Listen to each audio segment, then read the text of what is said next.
A very good morning, student. In this video tutorial we are going to discuss the asexual reproduction in Rhizopus stolonifer.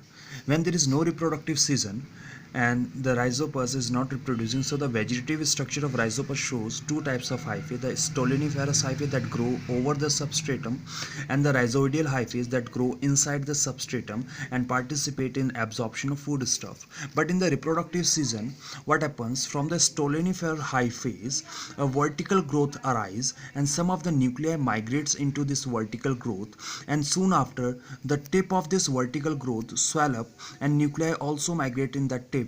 Now this swell up tip is known as the sporangium, and this vertical growth that is having this swollen tip is known as the sporangiophores. Now in further step, what will happen? The nuclei will migrate to the periphery of the sporangiophore, and the cytoplasm of the sporangiophore differentiate into two distinct regions. The outer region that contain the nuclei is known as sporoplasm because it will participate in the formation of a spore, and the central part of cytoplasm that soon have the vacuoles, this part is known as the columelaplasm because it will participate in the formation of columella.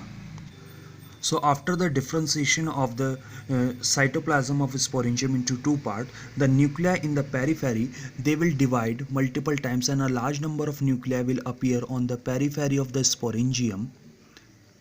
And now these nuclei will further surrounded by the membranous structure, and that results in the formation of spores. And you can see the spores can have 1, 2 or 3 nuclei, and these kind of spores are produced in the sporangium.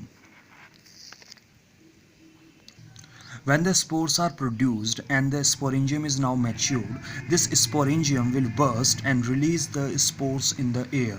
And now these spores, wherever they get the favorable condition, that means the conditions are moist, the organic matter is there, and damp conditions are there, these spores will germinate and produce the respective hyphae in the multinucleated stage, and that hypha will develop into the vegetative structure of the Rhizopus, and this is how the asexual reproduction takes place in Rhizopus stolonifer.